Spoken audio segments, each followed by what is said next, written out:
So welcome to the Women's Tour de France, officially known as the Tour de France Femmes Avec Zwift. And today is an individual time trial stage, which means the women will go out and compete one by one over the course of the next 3 hours to try to take both the stage win and perhaps change the rankings for the overall general classification, or basically the entire race over the last 8 days. Now for this video, I'm going to show you all the tech behind the scenes, focus mostly on things that have like a chipset in them. So a lot of the trainers primarily, as well as other kind of interesting tidbits that are just kind of fun to check out behind the scenes at the time trial stage. So the first thing you're going to see in most teams is basically a schedule. You can see it right here, a schedule when the riders go out. For time trial stages like this and a multi-stage event, the way it works is that the leader of the race, the one who's in first place over the course of the past week, or however many weeks the race is the one that goes last on the day.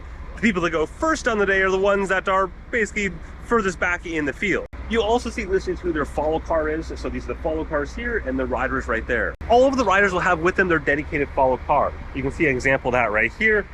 Each follow car has one of the riders' spare bikes in the top there. And in some cases, like in the men's stage back a couple weeks ago, they actually swap bikes because they want to go from a time trial bike to a road bike. In this case, the course is basically pancake flat, so all of the riders will be on time trial bikes. And then as we get through some of the tech, I'm going to basically follow one of those riders all the way up to the starting point so you can see what that looks like. Also some fun kind of behind the scenes things. Almost all the team buses have washers and dryers in them. Many of the mechanical vehicles also do as well, the bigger team mechanics trucks. And then you can check this out here. This is a pressure washer for going ahead and cleaning off the bikes afterwards. So here we are at Team Education First, and you'll see they're not on your normal Smart Trainer. In fact, they're on Wahoo's roller. Wahoo they're sponsored by Wahoo, so a bunch of Wahoo gear here, including the Wahoo headwind.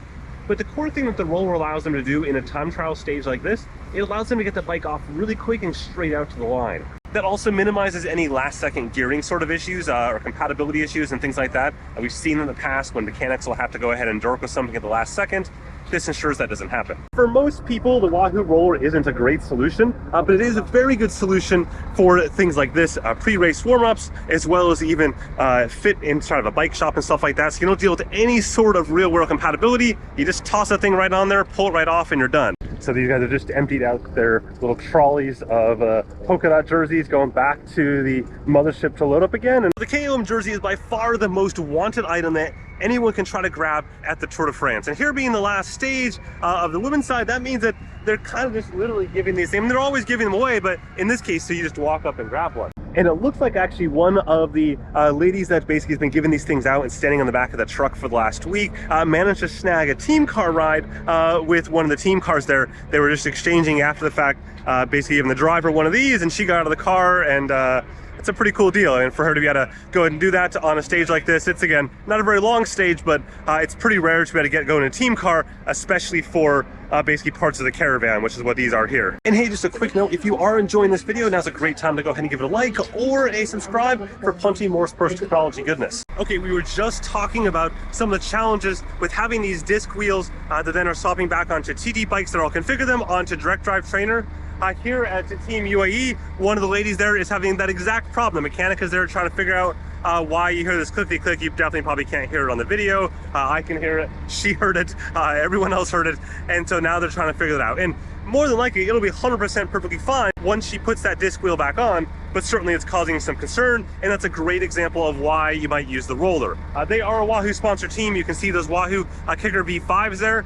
So they could use either of them, but they just chose to set up the kickers instead. Now, when Zwift started sponsoring the Women's Tour de France last year, they didn't make a Smart Trainer, but now they do. And with that, they've sponsored not only a men's team, but a few different women's teams as well. And you can see that Zwift Hub trainer there. From a functional standpoint, it's basically very similar, like a kicker core. I'm gonna get out of the way of this truck here, the generator in the back there, so you can hear me a little better. And then I find another generator right here. But the point is, it's kind of cool to see other trainer manufacturers out there.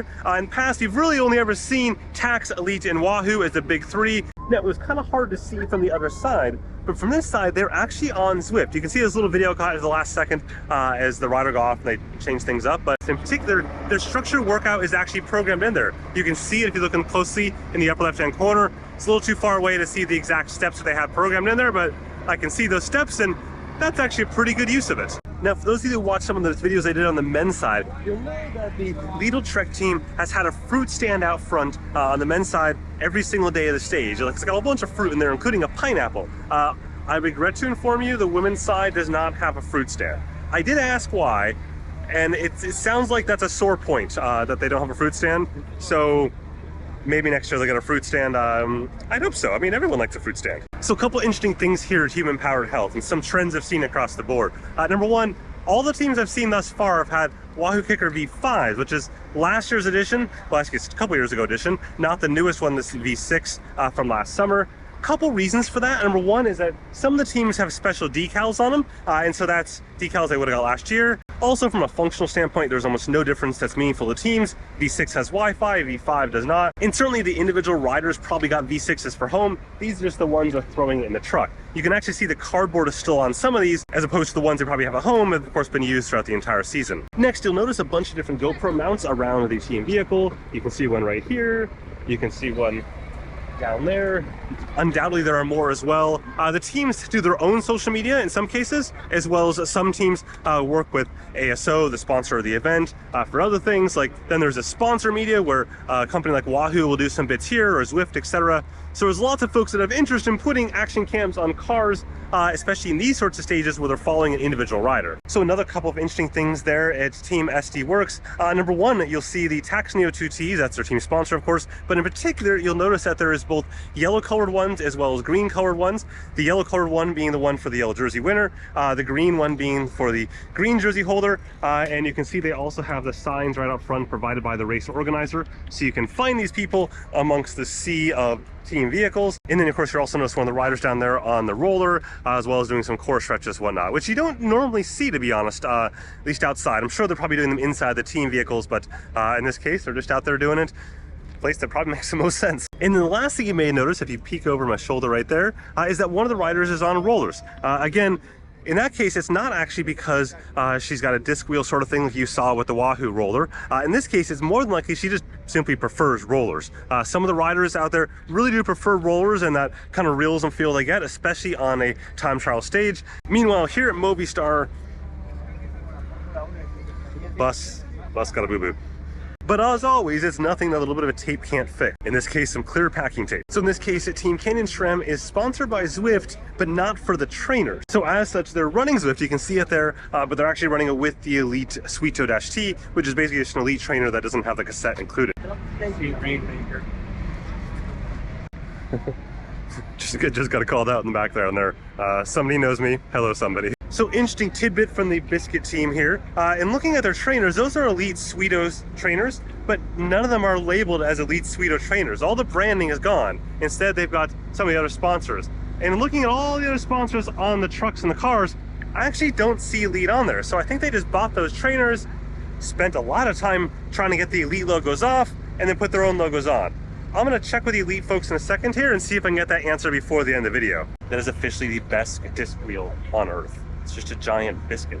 Setting aside whether or not they rebranded their Elite Sweetos, they get like all the points. Every point I could give for having a biscuit as a rear disc wheel. That's effing awesome. It really is insane to see how far aero bar technology has come, both from like aerodynamic standpoint, but also just from a comfort standpoint.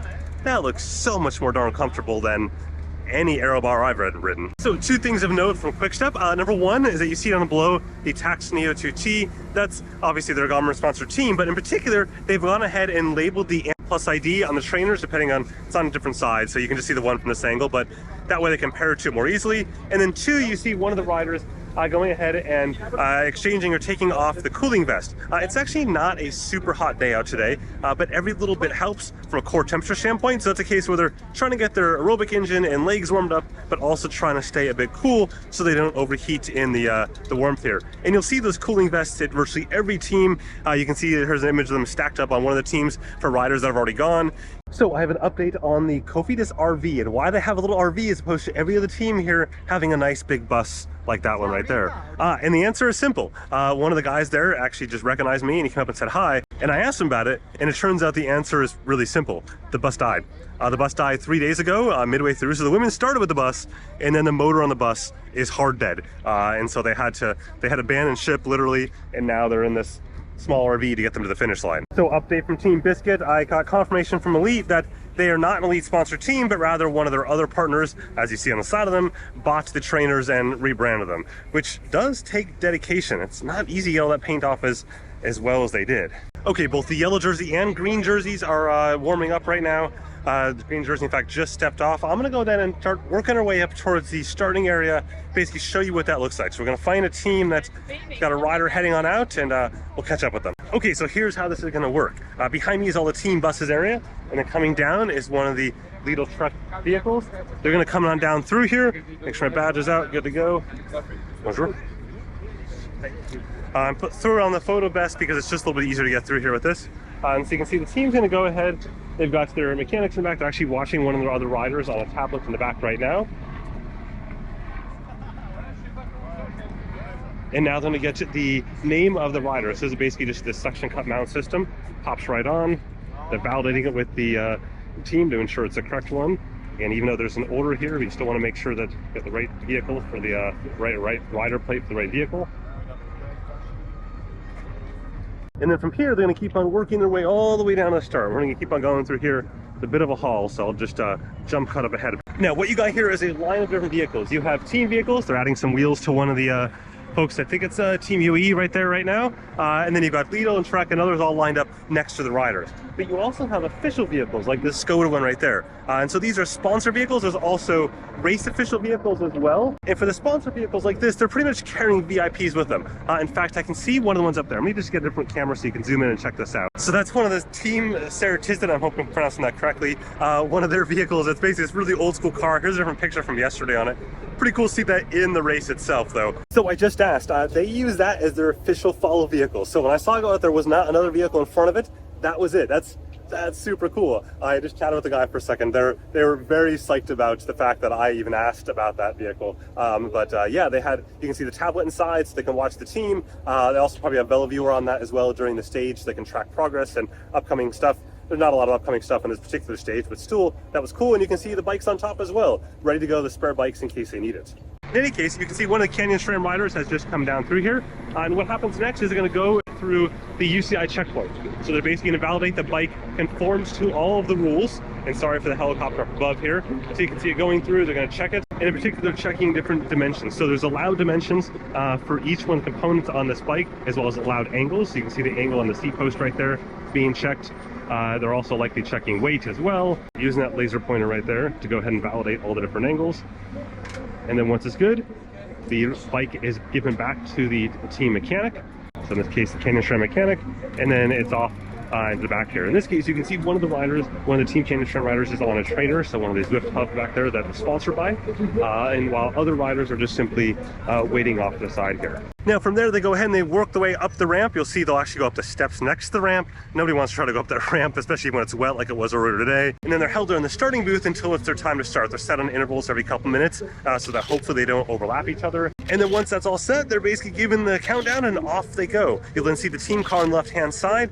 Go ahead and follow them off, and then a lot of times followed by a sponsor car of some sort, in this case an official race sponsor, but it could be any number of other official vehicles that host VIPs, media, etc. Let's work our way back and check on the race leader. Speaking of one of the VIPs in that booth there, they had like security around them. I think they were like a legit VIP, like some sort of government VIP. I didn't recognize who it was. Kind of hard to see to the back seats there.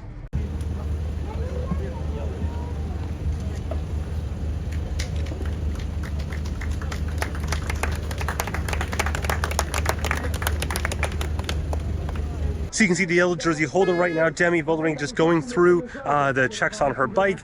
And now she's getting up and basically just waiting, burning a little bit of time, checking her position. Her mechanics have checked twice now on that pedal. That pedal keeps something up with it, but she's good to go. From here, she's gonna go ahead and get herself up into that starting corral and then wait.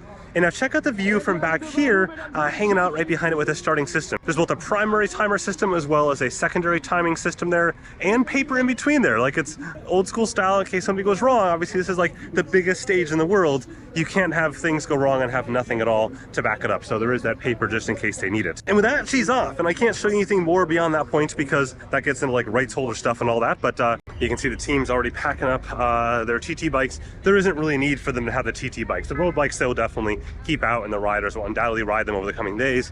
But with everyone gone at this point, the TT bikes are basically packed up, brought back home again to the service course, and then used for whenever the next TT event is, and that could be likely weeks or even a month or so. And also going to see the majority of riders cooling down. The stage is only 22 kilometers, so you're looking at half an hour or so duration, but it's high intensity, and so they really want to take that moment to kind of cool down for a second before they go ahead and jump in the team van and likely sit for potentially a number of hours. Also, the mechanics cleaning bikes, because mechanics do that like 24/7 around these parts. If you want, check out last year's video of the women's side as well. Did a whole thing on their bike computers, their trainers, all that fun stuff, power meters, etc. Or the men's videos that I have up on the screen right now. With that, have a good one.